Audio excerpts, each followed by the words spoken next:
So a big problem I have with pretendian hunters is that they, don't respect tribal sovereignty. So when Jacqueline Keeler or the other people of her ilk in her little, hunting group decide that they want to target someone, they'll do it using, they won't, really work with the tribe on that. And they'll also use just absurd nonsense. So, they'll do, genealogy tests. They'll try to find like hearsay, he said, she said stuff. And, they don't really even care if the care cares. Like, if the tribe cares. Like, they just want to feel valid in what they do.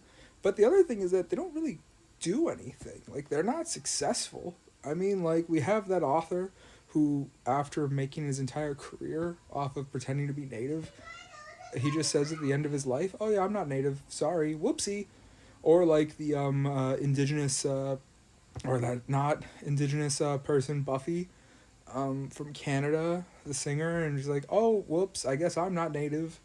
Or like professors and researchers that have like in their 60s who are like highly esteemed people, like, "Oh yeah, I lied about being native. I'm not native, but I made a whole career." And it's just like, it's just absurd. Like, what are you doing? The same thing with, and like the real disgust was with Sasheen Littlefeather, and how she went on this massive smear campaign to attack Sasheen, despite nobody having an issue with her.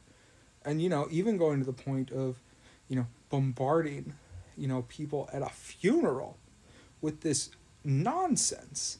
And so you just, like, who is this for? It's just show. It doesn't impact people. The people that identify, there's no way to get recourse. They're not stopping people early on. They're not, cutting it out. And it's a big problem to me.